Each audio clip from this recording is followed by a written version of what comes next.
बोल कार्तिक मास की जय। राजा पृथु कहने लगे कि हे नारद जी, आप सर्वज्ञ हैं, इसलिए संतान की वृद्धि वाला तथा सब प्रकार सुख देने वाला सर्व ईश्वरी अहोई देवी का व्रत तुमसे कहता हूँ। राजा ने पूछा, महाराज, ये व्रत कब और कैसे किया जाता है तथा ये अहोई देवी कैसे उत्पन्न हुई?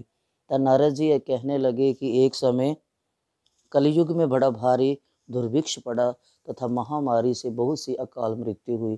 तब सब लोग एकत्रित होकर इस विपत्ति के निवारण का उपाय सोचने लगे। अंत में निश्चय कर कार्तिक कृष्ण सप्तमी को सबने व्रत रखा।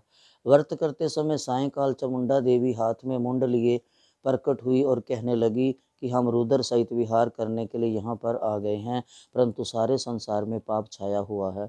ब्राह्मण वेदहीन हो गए हैं, क्षत्रिय असमर्थ तथा वैश्य और शूद्र धर्म रहित हो गए हैं। स्त्रियों ने प्रतिव्रत धर्म छोड़ दिया है, इसलिए सब लोग अहोई देवी का व्रत करो। कार्तिक कृष्ण सप्तमी तथा अष्टमी को बाल वृद्ध और रोगियों को छोड़कर सबको ये व्रत करना चाहिए। सारे दिन भोजन न करके सायंकाल होई देवी, जो कि मेरा ही नाम है, पूजन करना चाहिए। अपने मकान को गोबर और मिट्टी से लीप कर द्वार पर 4 रंगों से मेरी मूर्ति बनाएं। अच्छे सुंदर पकवान बनाकर मेरी पूजा करें। तभी एक धीवर की स्त्री कहने लगी कि हे माता, हम नीच लोगों का कर्तव्य भी बतलाएं। तब देवी ने कहा कि तुम मेरे भक्त हो, सो सब लोग मेरा पूजन करके तेरी संतान को पूजेंगे तो उनकी पूजा सफल होगी, अन्यथा नहीं। मेरी पूजा के बाद कुम्हारन तथा मालन की पूजा होगी। ऐसा कहकर देवी अंतर ध्यान हो गई।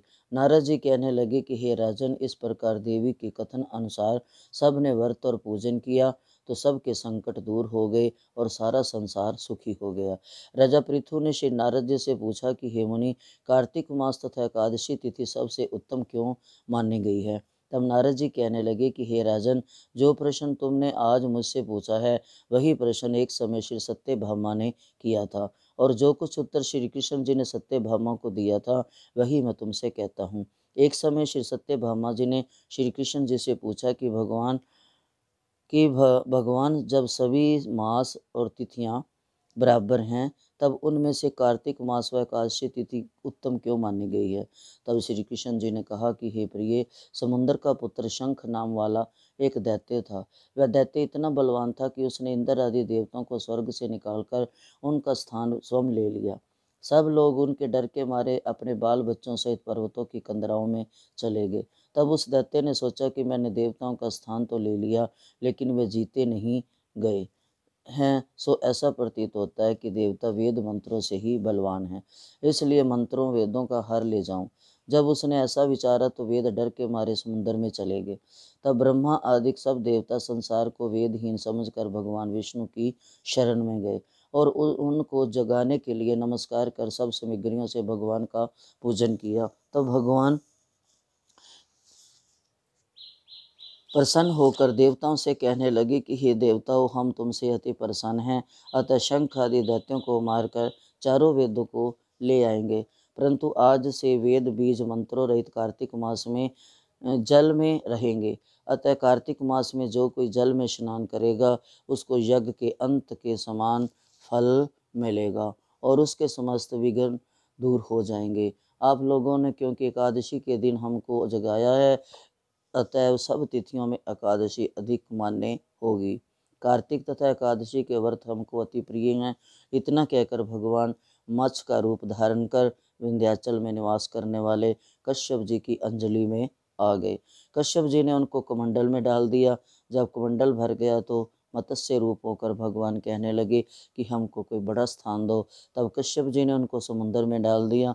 जब भगवान समुद्र में भी लगे बढ़ने तब मत्स्य अवतार भगवान शंकासुर दैत्य को मारकर बद्री नारायण के आश्रम पर आए। यहाँ आकर भगवान ने देवताओं से कहा कि हमने शंकासुर को मार दिया है। साथ ही ऋषियों से कहा कि आप लोग जाकर समुद्र में से वेदों को ढूंढ लो, तब तक हम देवताओं सहित प्रयाग में निवास करेंगे। बोल प्रयागराज की जय।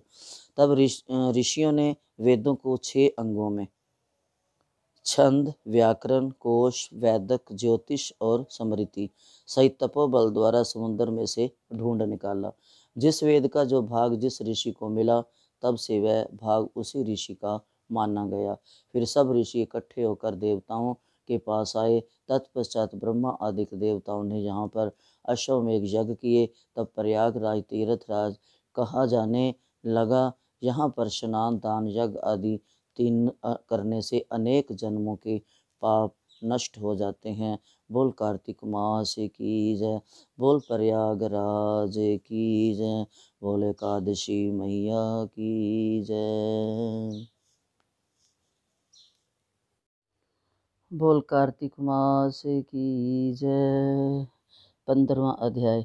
राजा पृथु कहने लगे कि हे नारद जी, भक्तवत्सल भगवान की पूजा का इतिहास सुनाइए।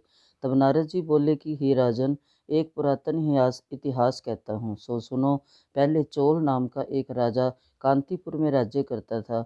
उसके राज्य में सारी प्रजा अत्यंत सुखी थी।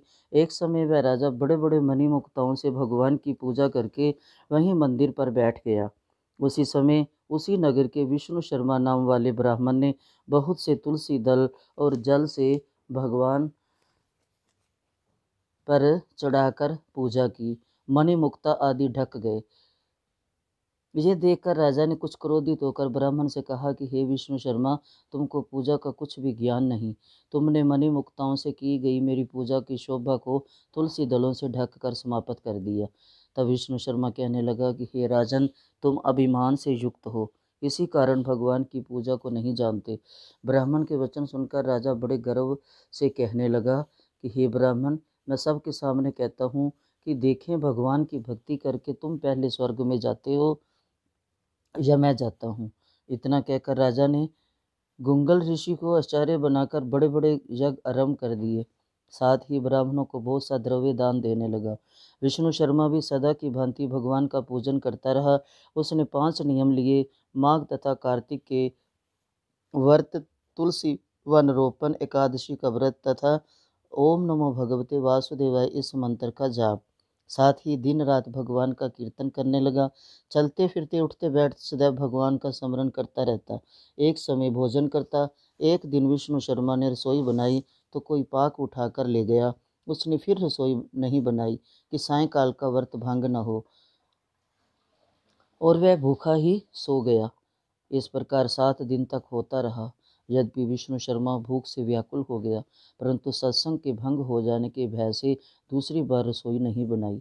वह यही सोचता रहता कि न जाने कौन हमारा पाक उठा कर ले जाता है। ऐसा विचार कर वह एक स्थान में छुप कर बैठ गया। थोड़ी देर में क्या देखता है कि एक अति दुर्बल चंडाल, जिसका शरीर केवल अस्थियों का पिंजर बना हुआ था, छिप कर आया और वहां से पाक उठाकर चलने लगा। उसको देखकर विष्णु शर्मा के मन में दया उत्पन्न हुई और वह कहने लगा कि भैया, रूखा भोजन मत ले जाओ, मेरे पास थोड़ा सा घी है, वह भी लेते जाओ। ब्राह्मण के ये वचन सुनकर डरा हुआ वह चंडाल भागता हुआ ठोकर खाकर गिर गया। तभी विष्णु शर्मा भी उसके समीप पहुंच गया और एक वस्त्र लेकर उस पर हवा करने लगा। थोड़ी देर बाद ब्राह्मण क्या देखता है कि उस चंडाल की जगह शंख, चक्र, गदा, पद्म तथा वनमालाधारी भगवान विष्णु वहां पर लेटे हुए हैं। उसी समय ब्राह्मण ने भगवान के चरणों में गिरकर नमस्कार किया। बोल भगवान विष्णु की जय। तभी इंद्र आदि देवता भी वहां आ गए। ऋषि लोग वेद मंत्रों से उसका पूजन करने लगे। तब भगवान ने स्नेह पूर्वक उस ब्राह्मण का आलिंगन किया और उसको स्वरूप मुक्ति प्रदान की। तत्पश्चात अपने साथ विमान में वैकुंठ में ले गए। यह चरित्र देखकर चोल राजा अत्यंत दुखी हुआ और उसने आचार्य गुंगल ऋषि को बुलाकर कहा कि ये सब क्या हो रहा है। जिसके द्वेष के कारण हमने ये यज्ञ आदि की, वह तो वैकुंठ को जा रहा है। क्या हमारे यज्ञ, दान आदि सब निष्फल गए? इससे यही सिद्ध होता है कि भगवान यज्ञ आदि से नहीं, केवल भक्ति से ही प्रसन्न होते हैं, प्रेम से ही प्रसन्न होते हैं, भाव से ही प्रसन्न होते हैं। राजा आजीवन ब्रह्मचारी रहा था, इस कारण उसके कोई संतान नहीं थी। अतः वह अपना सब राजपाट, धन आदि अपने भांजे को सौंपकर भगवान मुझको स्थिर भक्ति दे, ऐसा कहकर अग्निकुंड में कूद गया। राजा के अग्निकुंड में गिरते ही भगवान अग्निकुंड में प्रकट हो गए और उसका आलिंगन कर उसे स्वरूप मुक्ति प्रदान की। इसके पश्चात विष्णु भगवान ने विष्णु शर्मा को पुण्यशील तथा चोल राजा को सुशील नामक अपना द्वारपाल बना दिया। बोल कार्तिक मास की जय, बोल दामोदर मास की जय, लक्ष्मी नारायण भगवान की जय। बोल कार्तिक मास की जय, बोल जनार्दन भगवान की जय, दामोदर मास की जय, गिरधर राज की जय। कार्तिक मास का 16वां अध्याय। नारद जी कहते हैं कि अब मैं दीप दान तथा भगवान के मंदिर में मार्जन का वही महात्म कहता हूँ जो ब्रह्मा जी ने मुझे बताया था कि मंदिर में सफाई करना, झाड़ू लगाना, पोछा लगाना, उसका क्या महात्म होता है। जो ब्रह्मा जी ने मुझे बताया था। पहले चंद्र में जयध्वज नाम का एक प्रभु भक्त राजा था। राजा स्वयं मंदिर में जाकर मार्जन करता तथा दीप जलाता था। एक समय राजपुरोहित स्वयं राजा को ये काम करते हुए देखकर विस्मय से पूछने लगा कि हे राजन, भगवान को प्रसन्न करने के और भी अनेक भक्ति के कार्य हैं, परंतु आपकी श्रद्धा मंदिर में मार्जन तथा दीप जलाने में इतनी अधिक क्यों है? कृपा करके इसका कारण कहिए। तब राजा हाथ जोड़कर बड़े नम्र भाव से कहने लगा कि महाराज, इस संबंध में मेरे पूर्व जन्म का एक इतिहास है जो भगवत कृपा से मुझे इस जन्म में भी स्मरण है। सतयुग में मनु के अंतर में वेद तथा वेदांगों का जानने वाला एक ब्राह्मण था जो महान विद्वान होते हुए भी खोटे कर्म करता था। इन खोटे कर्मों के कारण उसके सभी बंधु बांधवों ने उसका परित्याग कर दिया। एक दिन वह भूखा और प्यास से अति दुखित हो घूमता फिरता नर्मदा के तट पर जा पहुंचा और वहीं पर उसने अपने प्राण त्याग दिए। उसकी स्त्री भी व्यभिचारिणी थी, अतः उसके बंधुओं ने उसे भी घर से निकाल दिया। उसके गर्भ से दंडकेतु नाम वाला महापापी मैं उत्पन्न हुआ, परंतु स्त्री तथा पैसे के अभाव में मैंने गौ, पशु तथा अनेक मनुष्यों की हत्याएं की। एक रात्रि को किसी दूसरे की स्त्री से भोग करने की इच्छा से एक शून्य मंदिर में गया। वहां जाकर कपड़े से स्थान साफ किया, फिर दीपक जलाया। इतने में इस शून्य मंदिर में दीपक जलता हुआ देखकर गांव के रक्षक वहां पर आ गए और मुझे चोर डाकू समझकर लाठियों से मार डाला। देह से प्राण निकलते ही भगवान के दूत वहां पर आ गए और मुझको सुंदर विमान में बिठाकर ले गए। कार्तिक के महीने में भगवान के मंदिर में दीप जलाने तथा झाड़ू देने से मुझे इतना फल मिला कि कई कल्पों तक स्वर्ग में सुख होकर फिर चंद्रवंश में मैंने जन्म लिया है।